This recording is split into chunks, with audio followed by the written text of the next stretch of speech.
thank you very much, and we'll just wait for a second as everybody comes back in the room. We've reached that point in the day for the first several panels, how the U.S. came to its current pass, perhaps its predicament, whether entirely of its own making or not, and we're now going to be engaged in the more nuts and bolts practical question of, given that we have to make foreign policy for the next several years, what should we do and what can we really do? I'm struck, again, after the first several panels that almost everything you might do has been knocked down to some extent by the constraints, both domestic and external. But let me try to pose an opening question. I should also introduce the panel. Again, I'm Lee Fauzi, the New America Foundation. I'm joined on stage by John Podesta, the CEO of the Center for American Progress, Brian Katulis, a senior fellow at the center, and Coll Rostiala. Coll is a professor at the UCLA Law School and the UCLA International Institute, and he directs the university's Burkle Center for International Relations. Robert Kagan's been mentioned here several times today, and his perspective on how to achieve national security with its strong emphasis on military power, the continuity of great power aims, goes back many, many years. I'm reminded 30 years ago of Robert Tucker's essay on the purposes of American power, which made similar points. It's fair to say that all of the panelists here have a deeply contrasting perspective for how to achieve security, peace, and prosperity. In answering this question, I'd like each of the panelists to think about what we've heard so far today, the external constraints, perhaps, on what the U.S. can do, the holding of U.S. dollars by other countries, the fact that the rest of the world, as Steve Weber has put it, may well have moved on, and internal constraints. John, earlier today you talked about the reaction of Ohio worker, what's a green job? And so if we can think about those issues as you respond, and also, as you respond, which aspects of the traditional security interests are still relevant? Brian, why don't we start with you, because your recent book, co-authored with Nancy Soderberg, The Prosperity Agenda, deals specifically with what the U.S. and a new administration might do. In short, people in the world and people abroad and at home want a decent life and decent jobs, and that should be the linchpin of a new foreign policy. So if you can start. Great, thank you. And thanks for coming to the discussion today. I think the sessions this morning are reflective of what I see a revolution in thinking on national security that's going on right now. And we're trying to feel our way around a world that really has been transformed. It's a revolution in thinking that I think is going inside the government, even in the Bush administration, trying to adapt to a changed world. And I think when historians look back on this period, particularly from 2002 to the present, they're going to see a world that has been changed. And the real difficult question that we're going to try to address here is, what do we do about it? And there's been a lot of criticism of the Bush administration's foreign policy. I've been one of the most vocal critics of his Iraq policy. But if there's one thing that I think is a silver lining in a lot of the disasters that have happened over the last 5 or 6 years is I think we're learning from these mistakes. There's an instinct to try to listen and adjust, and you actually see this even in the current Bush administration to a certain extent. And we're really seeing a historical transformation. But our argument in the book, in the Prosperity Agenda, is fairly basic, and it's drawn from a lot of my experiences when I lived in the Middle East, and then also worked in places like Iraq, Karbala, Chittagong Hill tracts in Bangladesh, and other places. And it's similar, I think, to things that Parag Khanna wrote in his book, is that when you go around the world and you ask people what they want some of the most basic things that a lot of us want. They want basic security in their lives. And I think sometimes when we think about foreign policy and national security, we get tied around the axle in very theoretical concepts of realism and liberal internationalism. And not that they're not useful tools for the purposes of discussion, but for the purposes of setting the framework for our policy, I think it's important not to forget that basic and the basic needs. And the argument in our book is that under President Bush, if you look at his central national security argument, it was the freedom agenda. That if we simply expand democracy overseas, we will defeat extremism and radicalism. And I think it's clear to most people that that has actually not succeeded. If you look at most measures of freedom, civil rights, political liberties, and freedom defined expansively, we've actually seen, for the first time since, I think, 1976, backsliding on those scores. If you look at its capacity to actually defeat these terrorist or extremist organizations, it's backfired in key places that I've lived, like the Palestinian territories, and I would even argue in Iraq. The Iraqi leadership that we're currently supporting with a fairly open-ended commitment isn't the free and democratic sort that we hear, I think, from many conservatives in the debate. So the argument, I think, that we're making in the prosperity agenda is similar to a lot of things you hear. Our colleague at the center, Gail Smith, talks about sustainable security, but rethinking what it means actually to make us much more secure, and doing it in a way that recognizes that the problems that we face are much more, here at home, are much more interconnected with the problems that people are facing around the world, that the real axis of evil isn't necessarily North Korea or Iran or Iraq, but it truly is, as the morning panels have talked about, global warming, a rise in energy prices, the silent tsunami of food price increases. These are things that impact people that I've talked to in Chakwal in Pakistan, and are frankly impacting people here at home. And I think if there's one undercurrent, if the U.S. is going to try to maintain some sort of leadership position in there, A, we've got to listen to what these basic concerns are of people. B, I think we need to start thinking in terms of more practical terms rather than ideological terms. The battle of ideas and things like this, I think, is important, but we can't talk our way out of these problems. That actions speak louder than words. And finally, we actually need to take care of our own here at home. I think it's a key component that if the United States hopes to maintain some sort of leadership position, and I think we've slipped into multipolarity already, we need to actually promote prosperity here at home, and it's something that we haven't done, as John has noted, over the last 6 or 7 years. Quick follow-up. Can we really deliver the goods to these other countries, or are there things that we can do that are not ideological, and what examples do you have in the book that would support that? Well, first, let me say, I don't think we should be the global social welfare state. If you read the book, that's not what we're talking about. What we're saying is, in key instances, we can actually reshape perceptions. Pakistan is a prime example, and the response to the earthquake that killed nearly 75,000 people. We argue in the book that the finest foreign policy moment for George Bush, and he's had them. I mean, it's very difficult, I think, for me to even say that the two finest foreign policy moments were the response to the earthquake in Pakistan, where you saw a tangible increase in perceptions towards the U.S., and the second being the response to the Asia tsunami. The greatness of our country actually shone through pretty vividly, and that changed perceptions, at least for a while. Those perceptions matter in a globalized era.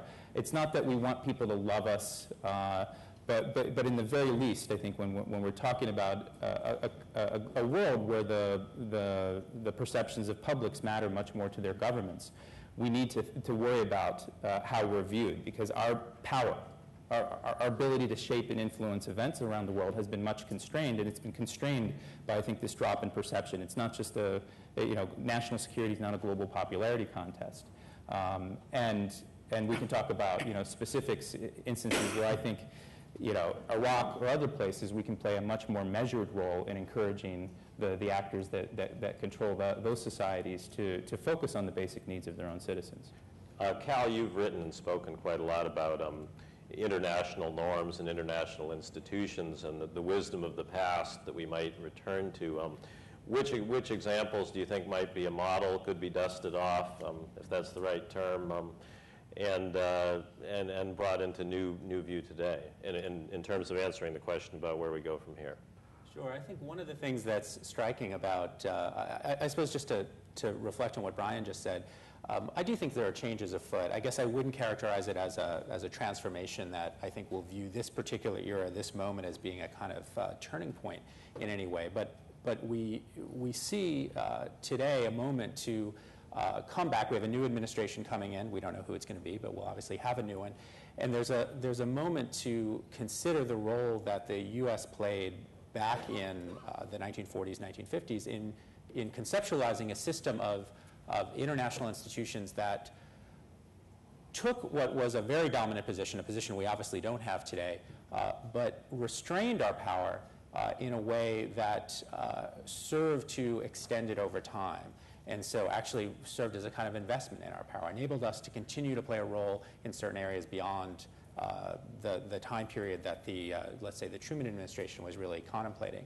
So to fast forward to today, what can we do? I think one of the most important things that we can do is to re-engage with some of the international institutions and the international community that's already there, the UN system, the UN Security Council, areas where we're doing almost nothing, but we can do a lot. And one of the best opportunities to do that is climate change. So climate change is an issue that's not going away. It's going to be an issue for the next administration, the administration after that, and probably the next 10 administrations. This is a long-term generational issue. We can take advantage of that, use it as an opportunity to re-engage with the rest of the world, and do it in a way that will work not only to our benefit, but to the benefit of a much larger community. And that also, I think, enables us to play well with countries like China that are going to be incredibly significant on a whole number of fronts, but certainly in the realm of climate change will be central, right? Crucial. Can't do anything without them. What do we do if the rest of the world doesn't, particularly China, doesn't really go along? I mean, obviously it's a hypothetical question, and Sure. you'd have to do it in a case-by-case basis, but any thoughts on how you engage in moral suasion or informal agreements, something like that kind? I think just to stick with the climate example for a second, I think in an area like that, obviously China hasn't wanted to go along for some time, but even that's changed. And so, yes, you may see resistance. We often see resistance to initiatives coming out of the West, and people have mentioned several times the Shanghai Cooperation Organization as an example of a kind of parallel universe of international institutions that are being created. And that will continue to happen. I think the key issue for the United States is to try to draw in our new friends, our new allies, and to some degree our existing opponents and possibly new opponents as close as we can. We can't force China to play a role in an area like climate change, but what we can do is use our market power, which remains enormous, and our political power, which is still quite large, to try to draw them in as best we can. And I think we'll see that successfully occur. John, have we really learned from our mistakes? And your book, The Power of Progress, which I hope all of you have seen, goes through a large number of mistakes you think have happened in the last 8 years. Have we really learned from the mistakes? And if we haven't, which mistakes are the most important to overcome in the next 4 to 5 years? As Brian was talking, I could only think of the image of Evel Knievel flying over a lot of stacked cars and clipping the back one, the last one, and spitting out and saying, I've learned from my mistakes. Well, look, I think that there's a little bit more professionalism and a little bit more emphasis on diplomacy that's evidenced in the State Department. I think if you take the example of North Korea, took a while to get there, but I think what Chris Hill's done has been substantial, and I think that even the recognition in the current round of dialogue on Iraq that we need to make a commitment to redeploy the ground force out of Iraq on a time frame which I think is too long, and we can debate. I think is a recognition of some realism in the Bush foreign policy. But I think that if you think about that, so in that sense, I think people who are less, it's less John Bolton, more Chris Hill, more William Burns. That's a good thing. That's a better balance. But I think if you Slightly.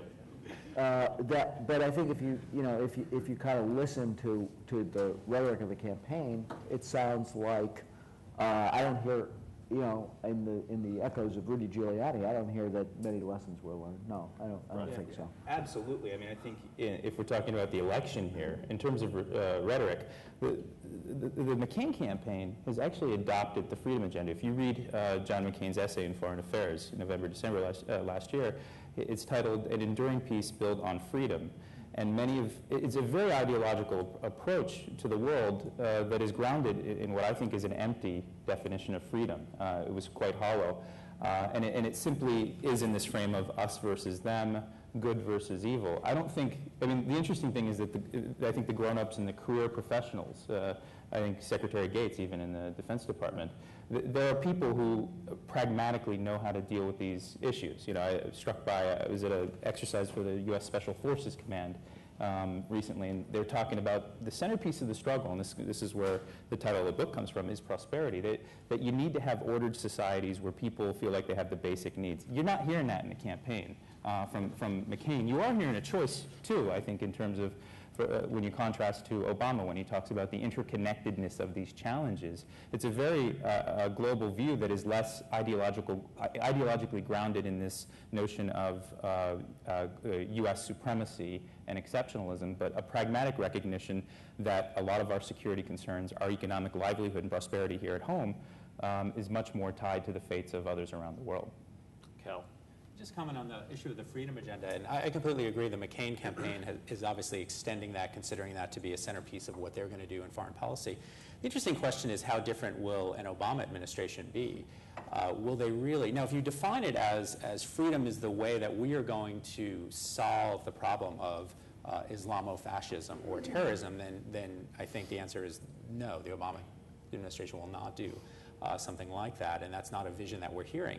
But if you define it a little more generally and a little more deeply as a vision that says democratization and the promotion of democracy, and this goes back to the Clinton administration and democratic enlargement, which was a phrase that never caught on, but the policy certainly continued through both Clinton administrations and continues today.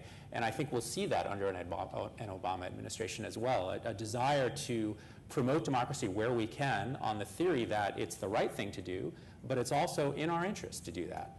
Democracies in general work well with us. We benefit by the existence of more democracies. Now, obviously, this may not be a moment where that strategy is succeeding, and maybe we are seeing some backsliding, as you suggested. But I think in a kind of deep level, both candidates for president are supportive of a kind of freedom agenda concept. It's implemented in very different ways. You have to, I think, flip over and think about what are the mechanisms of implementing Absolutely. An agenda that promotes human rights, that promotes human dignity, that promotes freedom of conscience.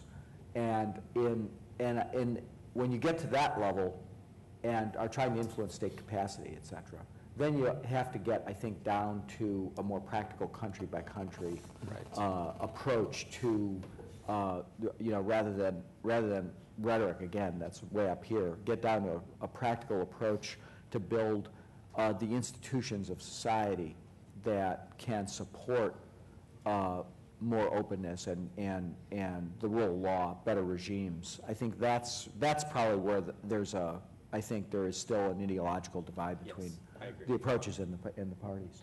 John, you brought this up, and Brian as well. Let me start with Brian. You've lived in the Middle East for a number of years, in Israel. You've recently been in Pakistan.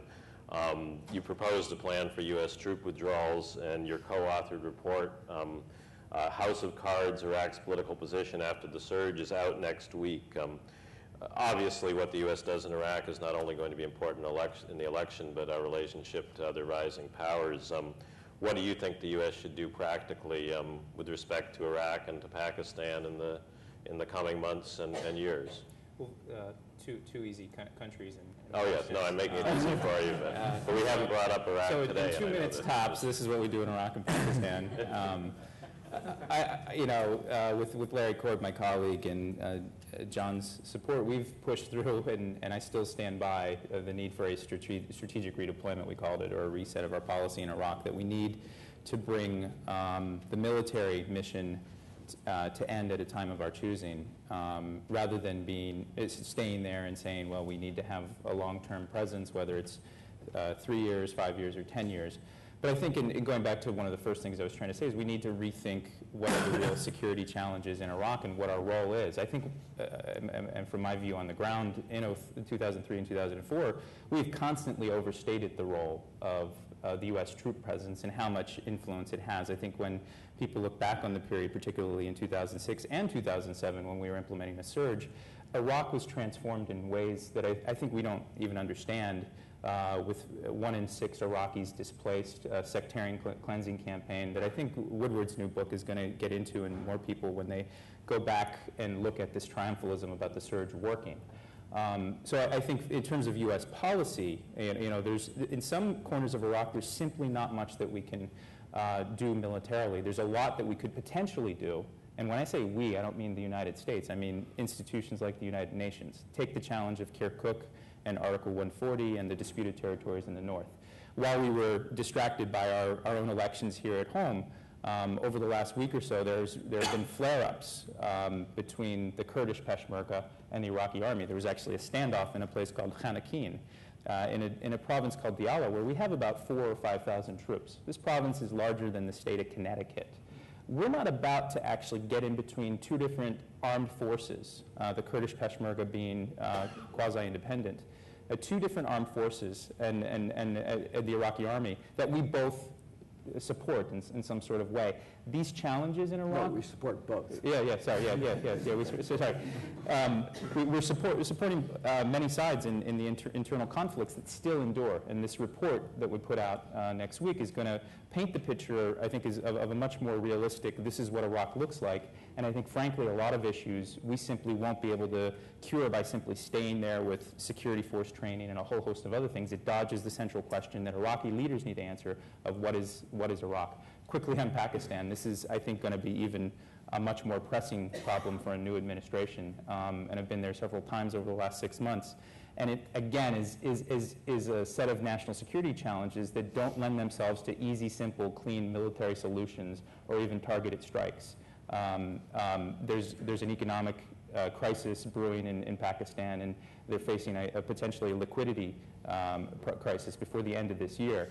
There's a whole range of poverty issues and challenges that I think we can help the U.S., but we can help the Pakistanis address these challenges, but we can't do it alone. We actually need to look at other countries like China and the influence of oil-rich Gulf countries, that they have a great deal of influence in Pakistan to try to help stabilize the key corners of Pakistan that are quite unstable today.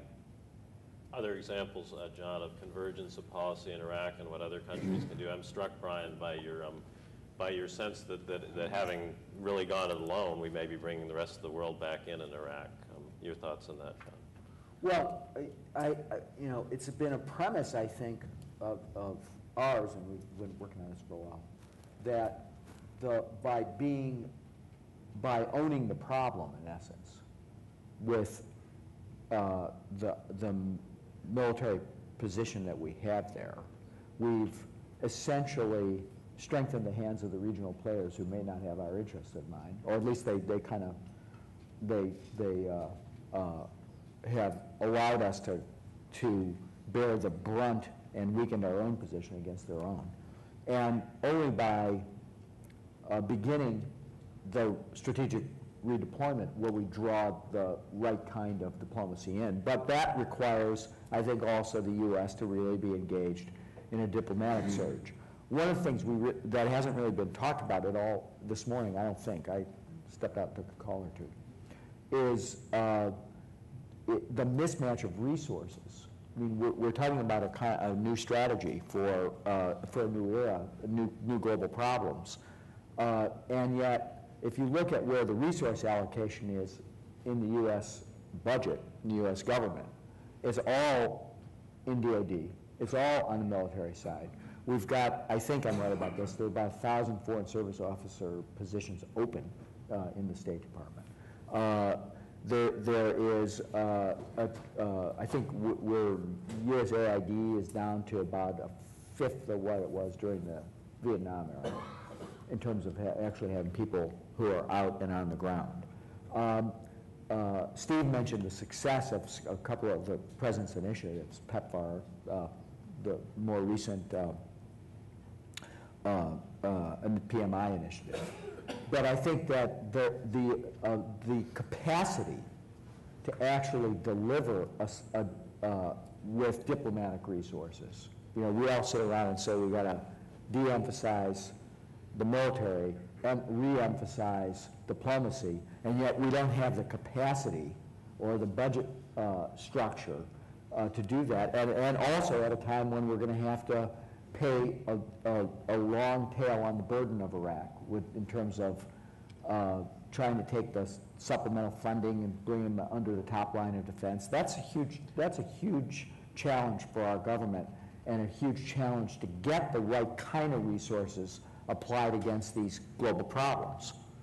Is it practical, both as a matter of pointing out this issue, and most people are unaware of this reallocation or misallocation, as you would have it, of resources? Is it practical to build up that capacity? And Brian, I'd just ask, I mean, is this a position that's seen, you've even engaged in a lot of arguments over this, this is seen in some quarters as naive, and you know, really, certainly the Kagan-esque response would be that, you know, we'd have to keep the military deployed for a lot longer. What's your response to those sort of criticisms? Well, I think from neoconservative blowhards, it's seen as naive, but I think from the professionals... Well, I'm trying to channel. Yeah, no, but I actually think there's a real debate inside the Pentagon and some of the people who have served on the front lines of how do we actually shift this. It's striking to me that Secretary Gates himself has delivered several speeches, one in July, one last November, talking about this need to reallocate the resources. How you do that politically, I mean, I think we have the concept in our book and in sustainable security, but how do you actually move the dollars and do that politically in a Congress that I think is deeply influenced by the current structure that we have that is tied to a Pentagon-based or Pentagon-centric strategy is difficult. That's an interesting political challenge that I don't think most of the think tanks or even we discuss. How do you change those imperatives? So I think that we're heavily overinvested. I think to respond to some of the neoconservative ideas, first of all, I don't think they've worked in terms of how they would seek to implement it. Second, given the economic challenges we're facing here at home, it's not sustainable. I think going into the next decade. What they propose, A, is not practical if you look at what it's yielded for the last 6 or 7 years. What they propose is not practical if you look at just all of just do the numbers in terms of what we need to do here at home and also help others. And I think reallocating those resources will be a big challenge, but I think that's the centerpiece of the struggle. How do we update our institutions, both at home and then internationally, to reflect the 21st century? And do that while we're managing problems like Iraq and Pakistan. You know, how do you build a plane while you're taking off? Thinking about it, I'd like to go about 3 more questions for the panel before we go to your questions, but is there a prospect in your mind for a real convergence in the positive direction after the election? I mean, obviously it seems like Obama and McCain each have their own version of, dare we say, American exceptionalism, which is expressed in different ways, but John, you've touched on this a little. Is there a real prospect for a convergence of ideas and making practical progress? Any other examples in that regard? Maybe I'll start with you, Cal. Convergence between the two parties. Yeah, so that the ideological heat is dialed down a bit and we actually make some progress. I think trade is an example where we may see that. I mean, obviously the last Democratic administration we had was very pro-trade and took a very proactive approach to whether it's the World Trade Organization, NAFTA. We've seen a lot of now bilateral trade agreements being pursued. We can, I think, anticipate that continuing in either direction. Now, it's complicated because Obama in particular has, in the primaries, took some steps backward, suggesting that maybe we might reopen NAFTA in some way. But then also there's this issue of now that the world of global trade is no longer simply about tariffs, the basic issue that consumed the first 60 years after 1945, the issue is really about what do we do about our environmental regulations, how do we incorporate labor safeguards, what do we do about things like genetically modified foods, is that a legitimate trade barrier, or is that some kind of illegitimate, et cetera. So those issues are much more politically volatile. And not only here, but in Europe, but in South Korea, in Japan, and in our other trading partners. So those are complicated issues, but I think we can see or anticipate some convergence there. Brian and John, any thoughts on convergence? Go ahead. I think that there is, after the election, some potential for convergence, but I still think that there, and John has this in his book, I think it's a little bit in ours, there's a fundamental difference in terms of conservative and progressive philosophies of governance. And we argue in the book that I think a progressive philosophy is much more in tune with the 21st century national security challenges and then the economic challenges at home.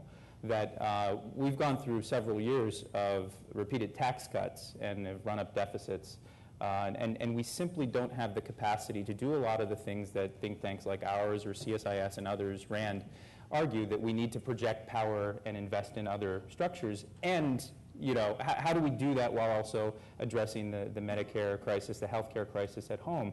All of these things don't add up at some point, and I think that point will come at maybe in the next administration, maybe right after that. That we've gone through a period essentially where we've had leadership, and it's not only President Bush, it's Democrats and Republicans in Congress, saying that you could have it all. You could have it all in terms of we're going to cut your taxes and we're going to increase spending to project power overseas and do it in a way that actually I don't think has made us much more secure.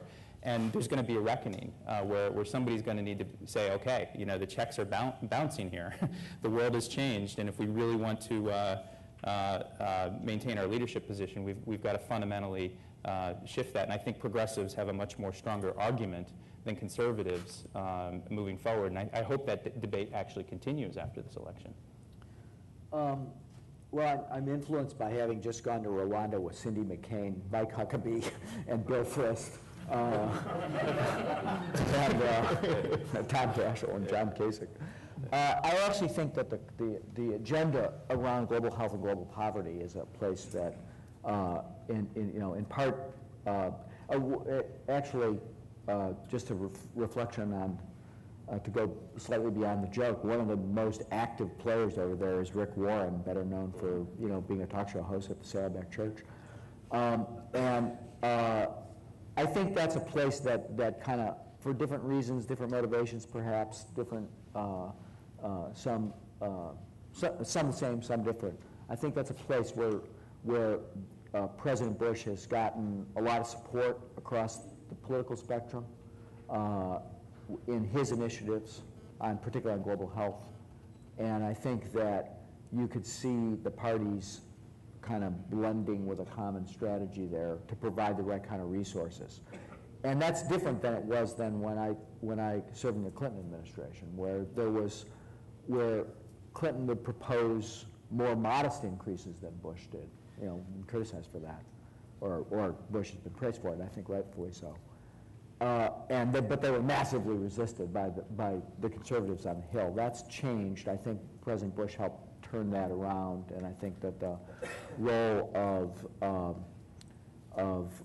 there's been a lot of talk about religion in the panels this morning. I think that religious activism in the Republican Party has helped change people's dynamics, people's perceptions on that. So I think that's one place. But fundamentally, I think that in terms of if you think of the challenges that we face, particularly in the Middle East and Iraq and in Pakistan and Afghanistan, I think that there's still quite a bit of partisan divide about how to approach that. And I don't know that I see any kind of particular coming together on Capitol Hill, at least.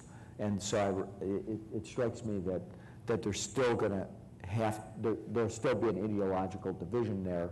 And the place where that's most intensely played out, I think, is the role of in international institutions and respect for and support for international institutions, which I think has become, in the U.S., become ideological. There's a partisan division on that question. Brian and I have talked about the work the Center's done on sustainable security, which blends concepts of hard power, national security, human security, where maybe we could find some common ground, but also collective security, which I think was the vision of progressives in the post-World War II era, that you would take on the burden of restraint in order to create a greater collective platform of security. I don't think the conservatives see the world that way. I think they resist it. They never did. And I think so. I think there's going to, I don't think that that Iraq's changed that. If anything, it seems to me that there's more division rather than less.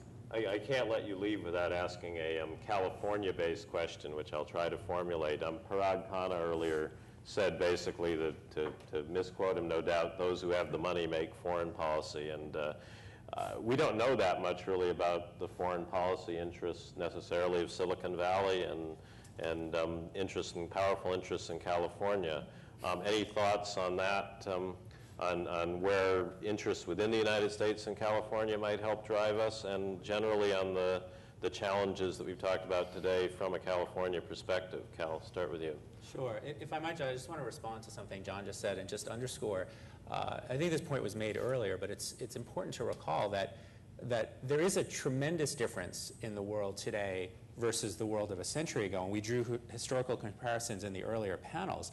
In terms of the issue of where could warfare come from or where could we be attacked from, and we don't face a world, and it's to my mind highly unlikely that we'll face a world in our lifetimes in which our European allies are going to be at war with one another, or for that matter with us. And these are things that were common aspects of the world in the past. Now, whether that's a product of international institutions or somehow symbiotic with it, it's a difficult question to answer.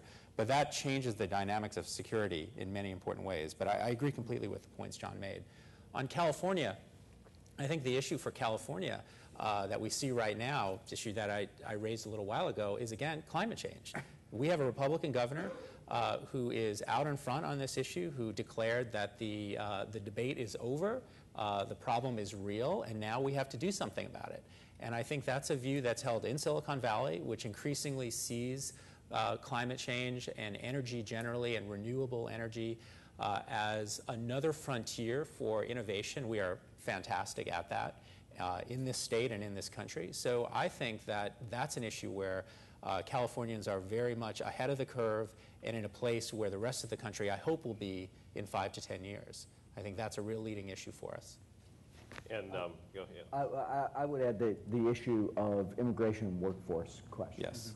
Which I think you specifically focused on Silicon Valley. I think that's true generally across the American economy. And Steve Coll in the first dialogue raised the question of producing highly skilled workers. The economy has a need for low-skilled workers, high-skilled workers.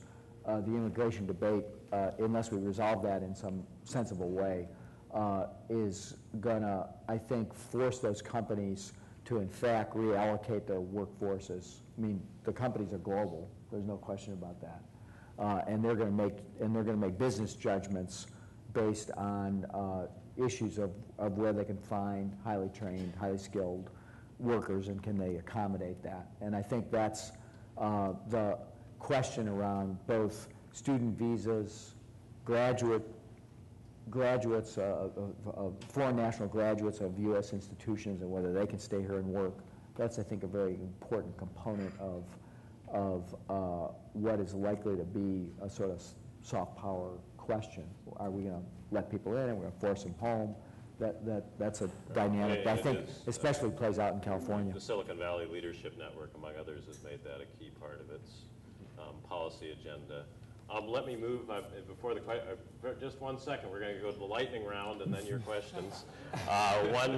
What's the single most important thing for the incoming president to do in foreign affairs when he takes office? One thing. First act. What's the most important Single thing? small thing? Single small thing. Single big thing. Closing Guantanamo would make a big difference. Okay. Brian? Setting a plan to end the war in Iraq. And John? They've already taken it. They took the easy ones. I think that kind of reestablishing well, now I'm going to go off on a different one. You said one. I think making energy transformation of the U.S. economy from high carbon to low carbon base the central economic organizing principle of the administration is probably the most important thing that the president needs to do on the national security side of the house. Thank you. On to your questions. Wow. Everyone has a hand. Let's start right over here with David. still David Shore of the Stanley Foundation. I really appreciate Brian and John's discussion of the resource allocation issue as it relates to the shortfall in the capacity diplomatically and in development. And at the risk of shameless self-promotion, I would say that actually there is an initiative focused on the political problem there jointly between the Stanley Foundation and Center for New American Security. A quick observation as it relates to PEPFAR. I would agree that PEPFAR is a plus in the Bush record, but let me note that it received resources in part because it was its own self-contained thing and leaves no legacy in terms of infrastructure for a broader purpose. Can I Yeah, comment that's on good. that? I think the same thing's true of the President's Malaria Initiative. And I think you take this small or you can take it big. One of the other problems, which I think is being worked around on the ground and in the field, is that it's a program that is not oriented in its first instance, or it wasn't sold this way, as creating capacity. And therefore, what you have is the moral obligation, I think, of putting a lot of people around the world on antiretroviral drugs, and then a continued bill for that.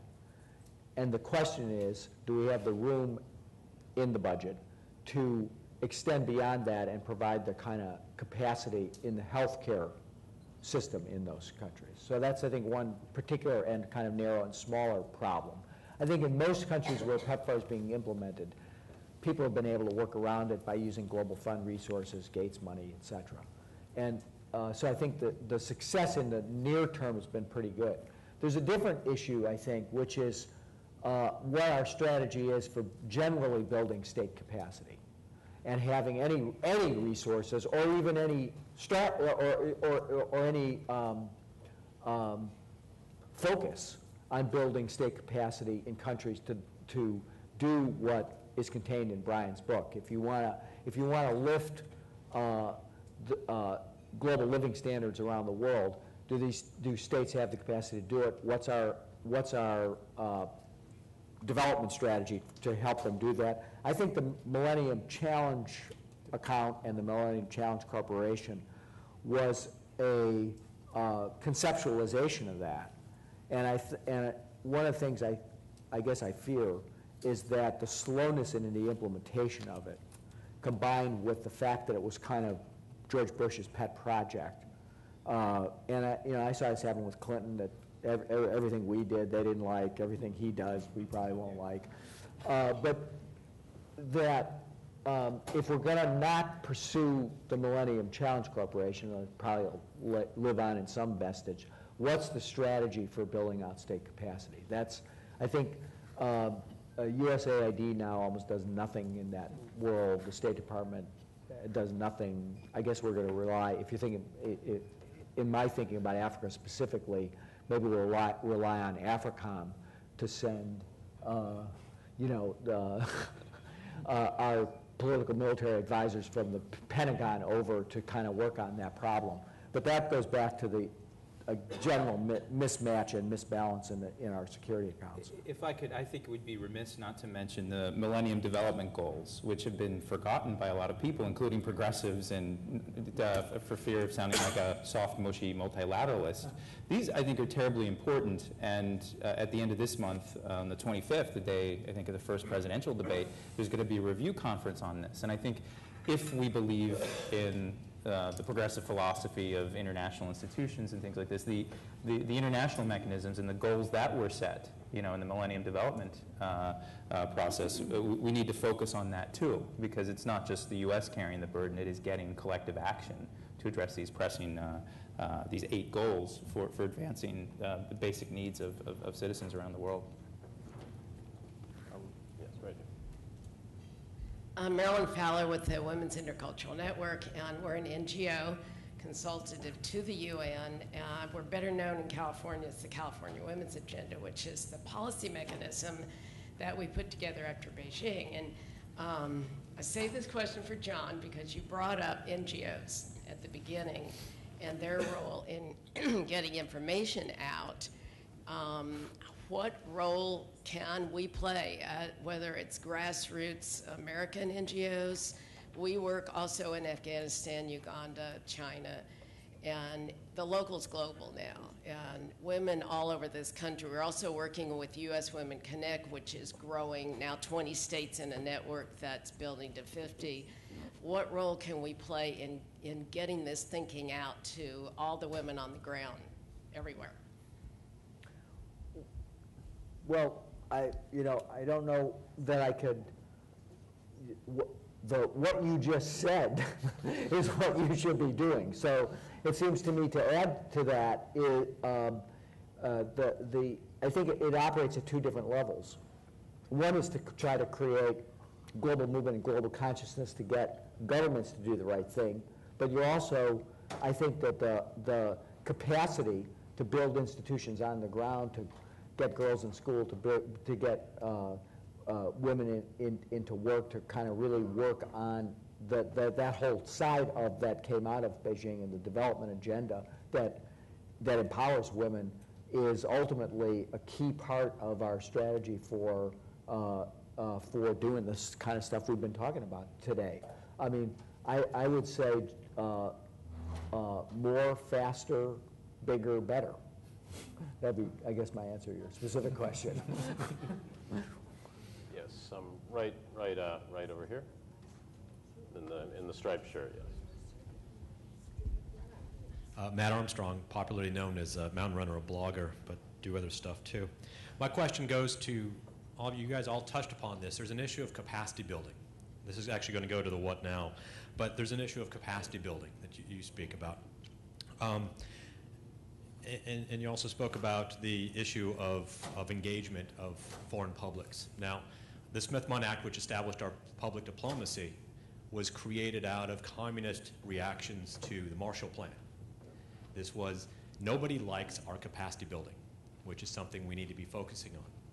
We talk about the allocation of resources to the State Department and the fact that DOD gets it. Well, we don't have leadership within the State Department. Not until Jim Glassman now do we have this real separation from the last 40 years of public diplomacy and public engagement that transformed public diplomacy into a beauty contest. We have this break back into the past of creating capacity, creating alternatives, and not necessarily putting forward specific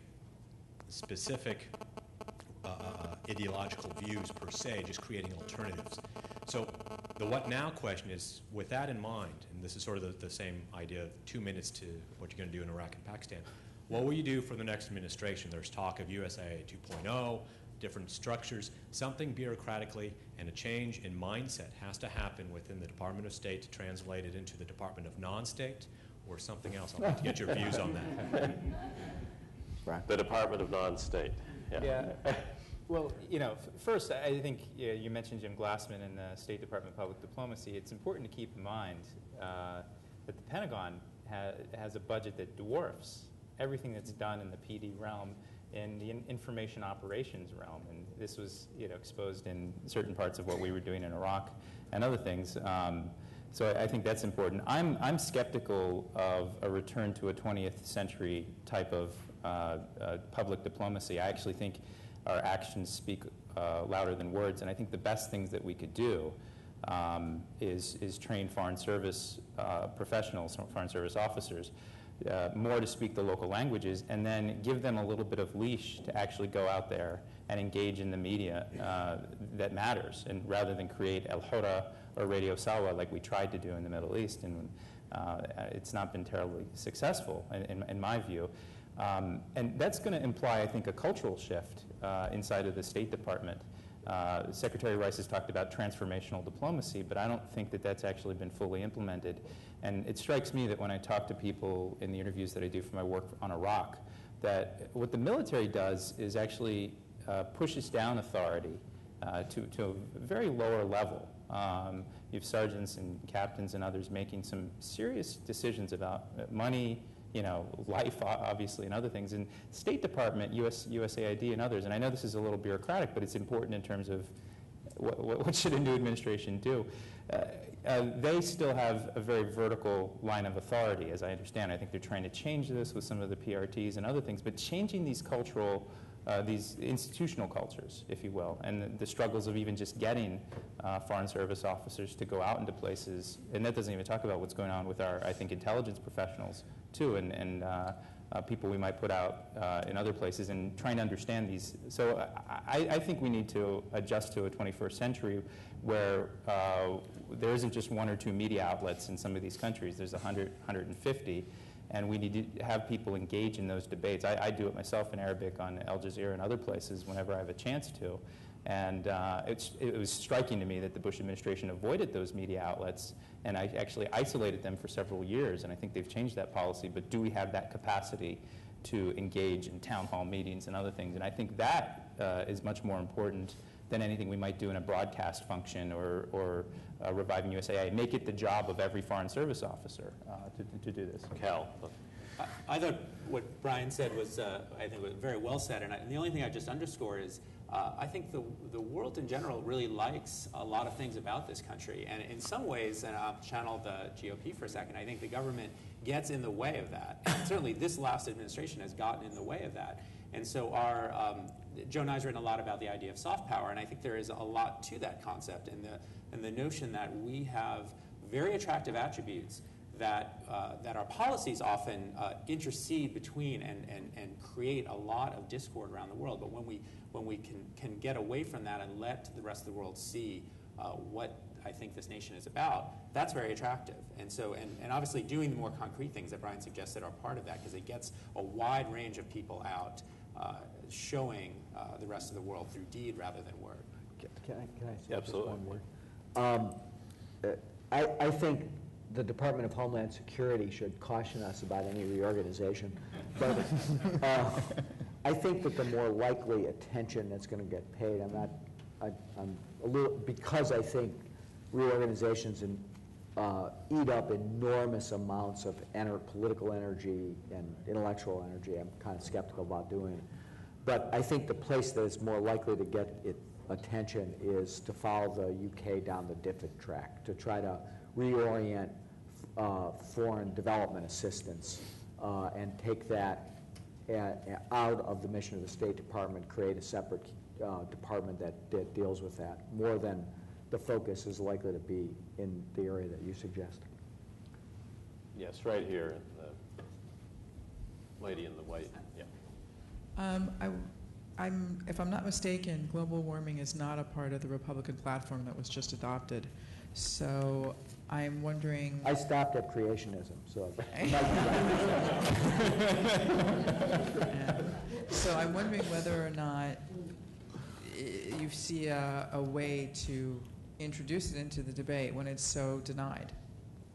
I mean, oh, sure. If yeah. McCain and Palin sure. do in fact win. I think you know, first of all, McCain is at least we're not like where we were 7.5 years ago. McCain has recognized that anthropogenic, the human caused global warming is a real pressing issue, and has supported a cap and trade provision, the earlier Lieberman bill. So I think that at least he's not in a total state of denial. The question is what they're going to do about it in terms of that issue itself and the complementary policies that go along with it. I think that if you look at this this was raised earlier with respect to Governor Schwarzenegger. If you look at this at a state level, you just don't see the same pattern that you see in Washington, which is interesting. And I think the Washington debates reflected more in the platform. So the hard ideological edge that exists in Washington politics reflected, I think, in the platform. It doesn't exist, I think, when you travel around to many of the states in the country.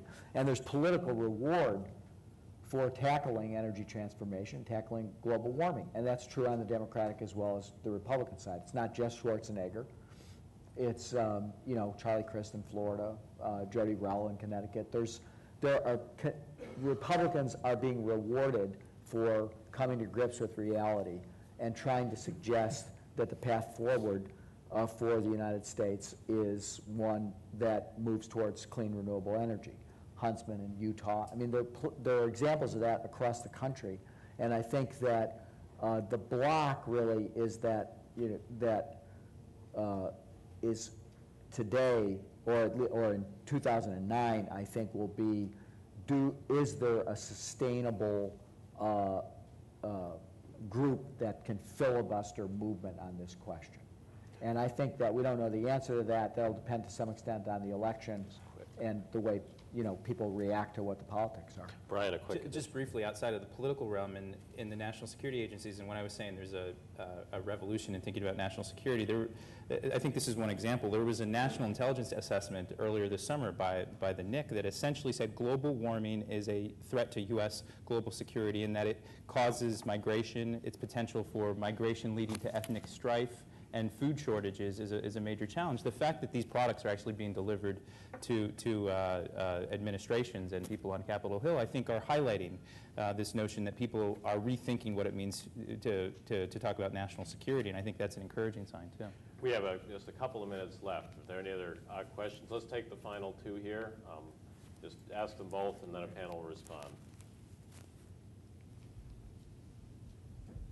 Just on the tail end of that issue of who would serve as kind of taking the baton on global warming, looking at things kind of economically and historically and considering oil's, really energy's role in underwriting our dollar as a fiat currency globally. Yeah. Since the early 70s, where under the Nixon administration we set up those arrangements with OPEC and Saudi Arabia, could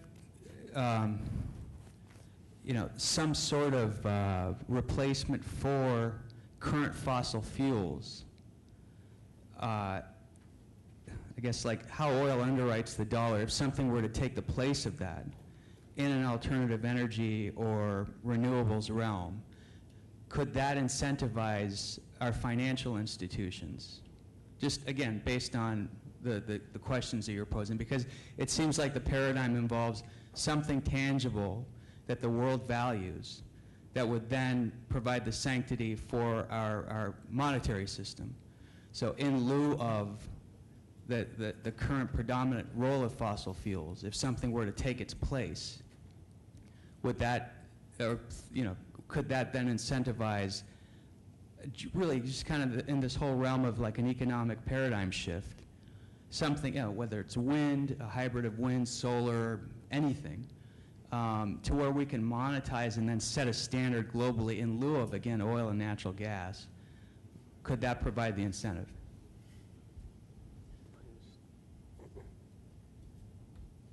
And just they want a final question. Hi, I'm Gautam Dutta. I'm Deputy Director of Political Reform from New America Foundation. Over here working on an exciting educational campaign for instant runoff voting. But turning to foreign policy, I want to pick up on a comment made at the last panel, which is leaders need followers. Now, generally the public doesn't tune in to foreign policy debates with certain exceptions, notable exceptions. Beyond discussions like these, how can we reach out to the public so that they get our elected leaders to appoint leaders like Robert Gates and not John Bolton? So to sum up, new energy policy and a new public. Final thoughts. You want to take the energy? That's an unbelievably wonderful question to which I had an answer. And I think I'm going to stop there. I mean, it's an important question that needs to be thought through. And I think you accurately stated what happened in the early 1970s. But I don't really know whether there's an alternative that's built around the clean, renewable energy platform, or whether we have to think something else in that regard. Any final thoughts? Well, I think on your question, I think we need more leaders to make the connection between people's individual lives. It's what we try to do in the book. I went out and saw some focus groups a couple of months ago on national security around the country, and it strikes me that it was hard to get ordinary voters, and I don't mean to sound like an elitist here, but to get them to talk about Iran versus Iraq. But they got gas prices spiraling out of control. They got the sense that it's a bit warmer these days than maybe it was 10 or 15 years ago. And I think you need leadership to articulate, and we do, I think, in this election, have a choice where you have leadership saying these challenges, these things that are impacting your lives directly, are not just things that are in your neighborhood, but it's connected to forces around the world. And doing that in a practical way, not in a, we're going to solve all of these things overnight and the seas will rise, or stop their rise instantly, but that we do need concerted action, and that it's not simply the U.S. Alone trying to address these challenges, but that we need a collective approach to it, and communicating it in a way that connects with those basic needs of Americans, I think, is essential. And Cal, the last word. Sure. Just on the issue of energy, I think it is a very complicated issue, but I do think if the vision that underlies not only the Kyoto Protocol but our own here in California and our national systems, which is cap and trade, in that system, if it works the way that it's envisioned, we'll essentially have a new currency, and that new currency will be these tradable emissions permits, which will be traded between the U.S. and Russia, U.S. and China, all around the world. That's the vision. It's already happening in Europe. It's already happening here. That will be a financial issue, as well as creating an enormous incentive and taking advantage of the fact that there are enormous differences in our abilities around the world to reduce various kinds of global warming gases. So I think there will be a way in which these things will interact, but John was probably smarter to simply demur, so I'll stop there. They'll interact.